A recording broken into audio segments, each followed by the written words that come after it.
가정의 달이 되면 참 많이 부르는 노래가 하나 있죠. 참 너무 감동이 있고 또 많은 사람이 좋아하는 노래, 즐거운 곳에서는 날 오라 해도. 한번 불러볼까요? 오늘 수요일 예배니까. 즐거운 곳에서는 날 오라 하여도 내 쉴 곳은 작은 집 내 집부리리. 내 나라 내 기쁨 길이 쉴 곳도 꽃 피고 세우는 집 내 집뿐이리. 오 사랑 나의 집 즐거운 고의 집 내 집뿐이리.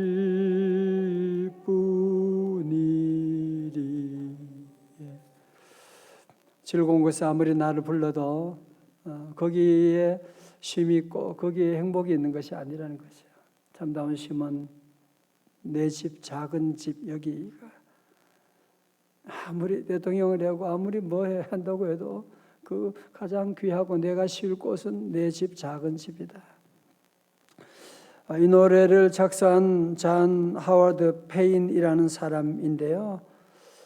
우리가 이 가사만 보면 이 사람 얼마나 행복했을까, 그죠? 정말 홈 스위트 홈을 노래하는 거 보면 정말 너무나 행복한 가정에 살았나 보다 생각이 좋은데, 역사를 보게 되면 그는 뉴욕에서 어린 시절에 고향을 떠난 후에 한 번도 집에 돌아가 본 적이 없는 사람이래요. 이 유명한 노래를 작사한 곳도 유럽의 어두운 거리를 배회할 때 너무 배고프고 날씨도 추운데 돌아갈 집이 없는, 집은 많은데 내가 돌아갈 집이 없는, 저녁이 되면 곳곳마다 불이 켜져 있고 웃음소리가 들리는데 내가 돌아갈 집은 없는 거예요. 그래서 그러면서 자기가 꿈꾸는 그런 집을, 그림을 이제 그려서 노래를 만들게 된 것이다 라고 하는 것을 우리가 알게 되면 참 슬픈 그런 노래이기도 합니다. 그런 노래, 그런 가정을 꿈꾸면서 이 노래를 불렀구나. 사실은 이런 잔 페인이 꿈꾸던 그 집, 그곳에 가서 내가 참 쉼을 얻고 행복을 누리고 그런 것을 누구나 다 꿈꾸고, 집이 없는 사람도 그렇지만 집에 있는 우리들도 마찬가지로 홈 스위트 홈을 꿈꾸고 있지 않습니까? 정말 우리 가정, 행복한 가정, 정말 가정 천국을 만들어 보고 싶은데 돌아보면 가장 큰 상처는 가정에서 받습니다. 가장 큰 상처는 사랑하는 사람에게 받는 겁니다.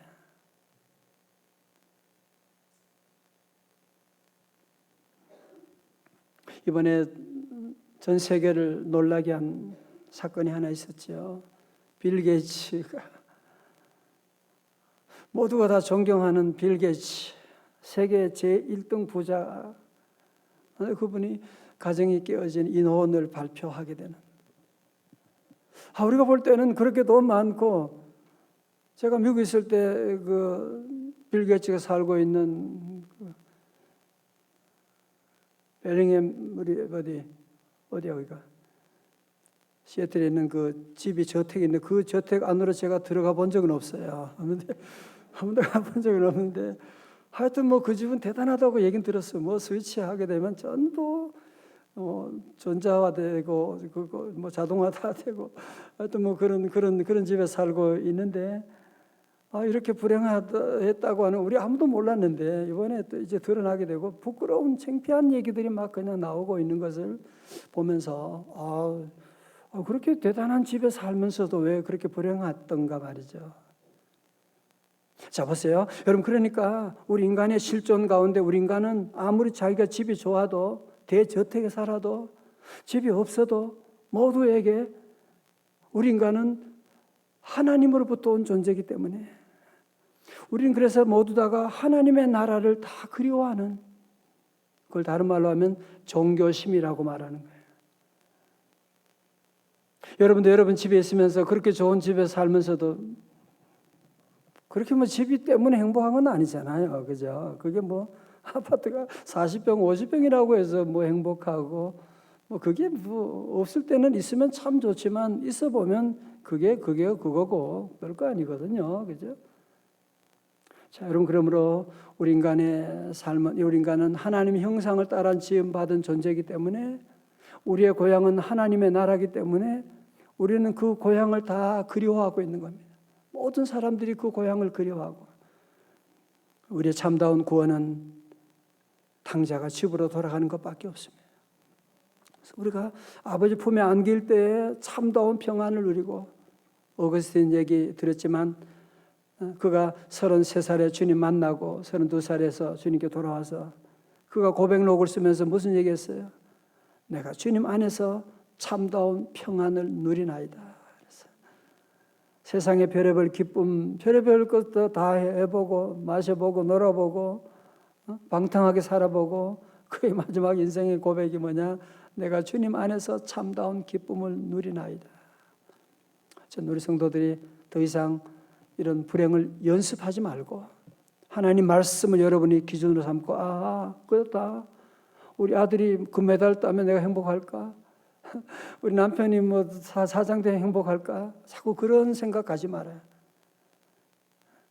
주님 안에서 참다운 기쁨이 있는, 주님 안에 참다운 기쁨이 있다. 자, 그래서 오늘 이 탕자가 아버지 집에 돌아갈 때 보세요. 아버지 집에 돌아갈 때 거기에 놀라운 기쁨이 있고, 오늘 두 가지만 말씀드릴게요. 아버지 품에 돌아가면 두 가지 복이 있는데, 첫 번째는 아버지 하나님의 공급하심이 있어요. 아버지 하나님의 공급하심이 있습니다. 여러분, 아버지 하나님 품을 떠난 인생의 특징은 뭐냐? 누가복음 15장 14절이에요. 다 없앤 후 그 나라에 크게 흉년이들. 그렇게 많이 가졌지만 결국 마지막은 흉년이야. 마음도 흉년이고. 빌게이츠 생각하면 되잖아요. 그죠? 궁핍하게 되고. 자, 그러나 아버지 품으로 돌아가면 아버지 하나님의 공급하심이 주어지는데 22절. 다 같이요. 22절 시작. 아버지는 종들에게 이르되 제일 좋은 것을 입히고 손에 가락지를 끼우고 발에 신을 심기라. 아멘. 예. 아버지 품 안에 가면 주님은 우리의 다 모든 걸 채워주시게 되고, 세상에 가면 다 있는 것 같아도 다 도둑놈들이 다 뺏어가는 거예요. 우리의 시간을 뺏고 우리의 물질을 뺏고 기쁨을 뺏고, 아버지 품에 돌아오면 모든 것이 다 회복되게 돼요. 회복되게 돼요. 자, 두 번째로 아버지 집을 떠나게 되면 그의 삶에,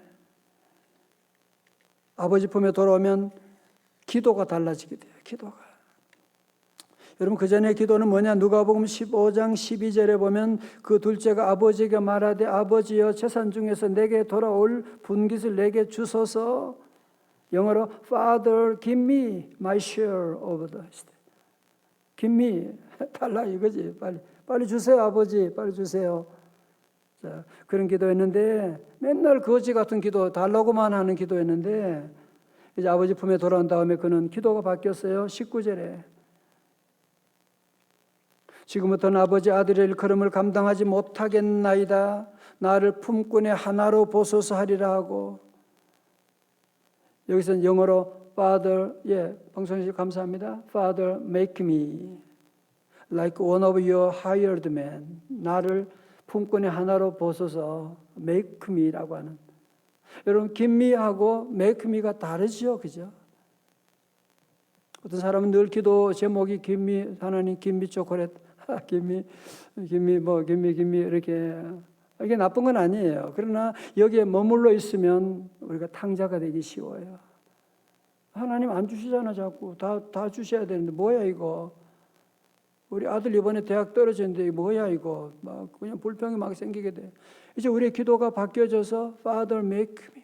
하나님 나를 주님의 자녀로, 나를 주님의 사람으로, 나를 주님 닮은 자들로 바꾸어 주시고 make me라고 하는 기도로 바뀌어지게 된 것을 보게 됩니다. 63세를 살면서 인생을 슬픔과 고통 속에 살아온 한 아버지가 있어요. 한창 때는 화가로서 이름을 날렸어요. 네덜란드 수도 암스테르담에서 최고의 화가였습니다.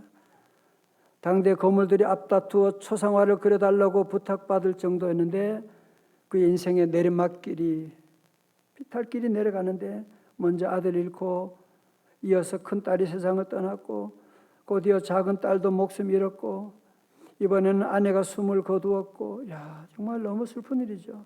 그와 함께 살던 여성도 정신병원에 갇혔고 다시 결혼했지만 두 번째 아내 역시 먼저 떠났고 재물과 명성도 다 떠났고 세상과 작별할 날을 얼마 앞두고 아들 티투스마저 떠나갔대요. 어떻게 이렇게 불행한 사람이 있을 수 있을까요? 이 사람이 바로 세계에서 명성을 날린 17세기 네덜란드 화가 렘브란트입니다.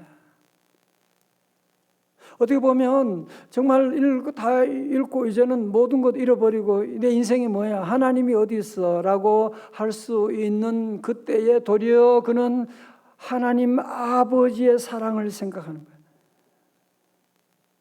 하나님 아버지께 돌아갈 때 아버지 하나님이 받아주시는 주님의 그 사랑을 생각하면서 이분은 바로 그때 여러분이 이 배경을 탕자의 귀향이 바로 이때 그려진 그림입니다.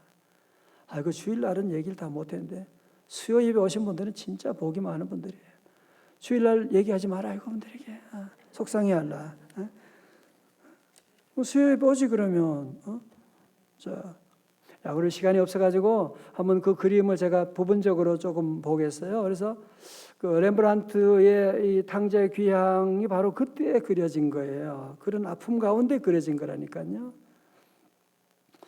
렘브란트 그림은 특별히 그 음양의 조명을 통해 가지고 이 렘브란트가 그리고자 하는 강조하고 싶은 그런 것들이 이제 쭉 나오거든요. 그래서 하나씩 보게 되면 먼저 이 그림은 지금 러시아에 지금 소장되어 있습니다. 현재 원본은 러시아의 에르미타주 박물관에 소장되어 있다.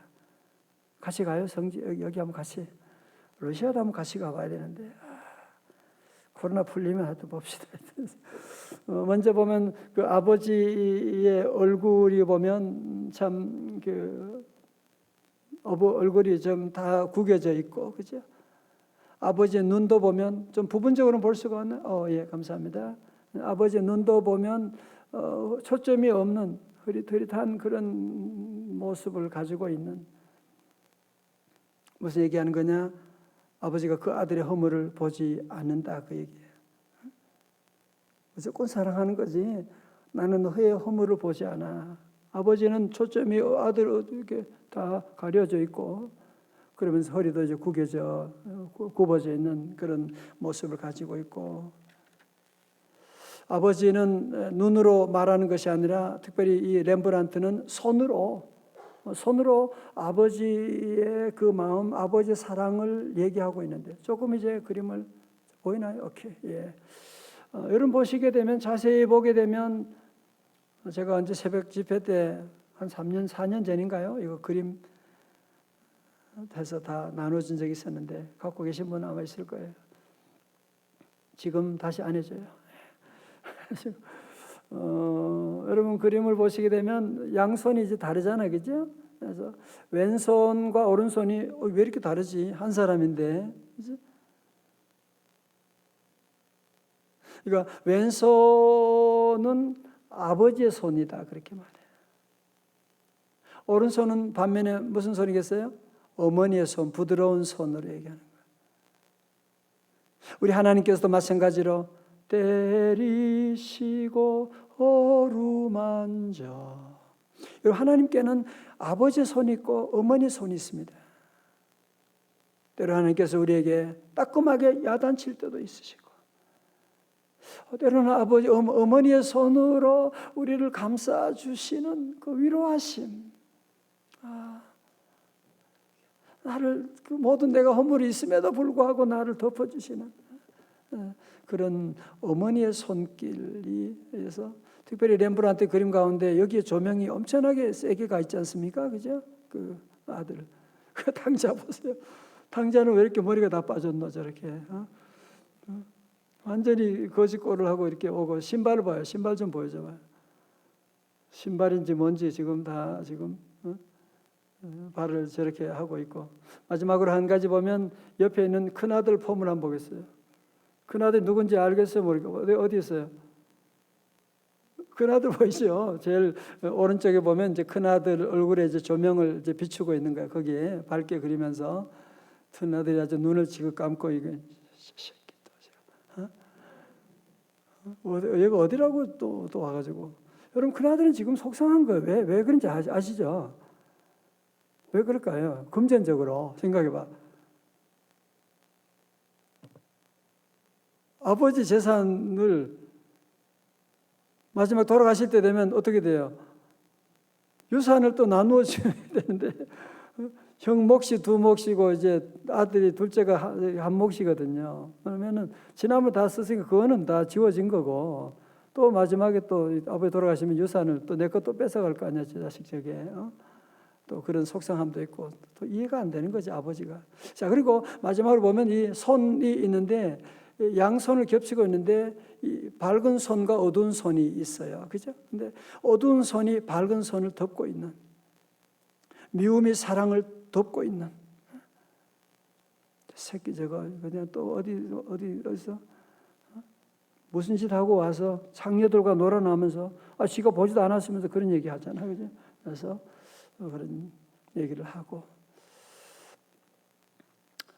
그래서 오늘 한번 여러분들이 그림 집에 가면 여러분 인터넷으로도 이제 이 그림을 또 많이 볼 수 있어요. 볼 수 있고, 특별히 우리 하나님의 그 사랑을 기억하고, 우리 모두가 여러분이 늘 아버지 하나님께로 돌아가야 된다. 늘 이걸 기억하셔야 돼요. 아버지 하나님에 돌아가야 구원이 있고 축복이 있고, 또 지난 말씀은 아버지 하나님이 우리의 모든 축복의 근원이 되시고 부모님은 축복의 통로가 된다고 그랬어요. 우리 부모님 특별히 여러분의 축복의 통로의 사명을 잊어버리면 안 돼요. 자녀들을 축복하는 권세가 있는데 축복권을 놓쳐버리고 잔소리만 하고 계속 그러면요, 축복권을 사용 안 하면 신용카드 가지고 있으면서 계속 사용 안 해요. 맨날 배고프다고 그렇게 하면 똑같은 거지. 여러분 자녀들에게 나는 부족하지만, 나는 뭐 믿음도 부족한데 그래도 괜찮아요? 괜찮지요. 여러분 이삭도 그랬잖아요. 야곱도 그랬잖아요. 야곱은 결혼을 몇 번 했어요. 오늘 시간이 너무 많이 간다. 야곱은 지가 무슨 복비일 자격이 뭐가 있어요? 결혼도 지금 몇 번 하고 첩도도. 그럼에도 불구하고 그는 자녀들에게 12자녀에게 복을 빌어주는, 창세기 49장이 그거지 않습니까? 그죠? 여러분 축복이라 신용카드는 여러분이 착하니까 쓸 수 있고, 여러분이 나쁜 사람은 신용카드 못 쓰고 그렇게 되나요? 그래요? 아니거든요. 축복 카드는 여러분이 언제나 쓸 수 있는 거예요. 믿음으로 사용하면 돼. 오늘부터 여러분이 한번 자녀에게 복을 빌어주는, 한번 시도해야 되는데, 우리는 아무리 설교해도 이걸 잘 얘기를 안 하고, 엄마들은 잔소리 하는데 어떻게 그렇게 잘하는지 말이지. 자, 그렇게 하면 안 돼요. 이제 여러분 자녀에게 축복하고, 잘 될 놈아, 이 망할 잘 될 놈아, 오늘 여보, 당신 왜 이렇게 말하면 안 돼. 축복의 말을 남편에게도 그냥 쏘아대는 거야. 그냥 속으로는 그래도 여러분 말 언어를 축복을 빌어주고 나가면 복은 하나님이 주신 거예요. 나는 축복하고 복은 누가 줘요? 하나님이 주는 거예요. 축복은 누가 한다고? 여러분이 하는 거예요. 복은 하나님이 주는 거예요. 축복이라고 하는 것이 빌축이잖아, 그죠? 복을 빈다. 그건 여러분이 할 몫이에요. 복은 하나님의 것인데 복을 비는 사람의 가정에게 임하게 되는 거야. 복을 빌어주는 가정에 가게 되고 그 복의 축복권을 사용 안 하면 할 수 없죠. 뭐 그렇게 하면 할 수 없는 것이고 축복권 여러분 잘 활용해 나가도록 아버지께 늘 돌아가는 삶, 아버지 하나님만이 나의 구원이시고 아버지 하나님만이 용서되시고 이런 은혜가 여러분과 함께 여러분을 통해 세례도 가정에도 넘치시기를 주님의 이름으로 축원합니다. 기도하겠습니다. 하나님 아버지 감사합니다. 더 이상 아버지 집을 떠나서 방황하는 삶, 아버지 집을 떠나서 참 행복을 찾는 실험을 중단하게 하여 주시옵시고 말씀이 우리의 삶의 기준이 되어서 주님 아버지께 돌아가는 하나님 우리의 삶 되기를 원합니다. 특별히 종들에게 주신 하나님의 이 놀라운 축복권을 우리가 잘 사용하지 못했습니다.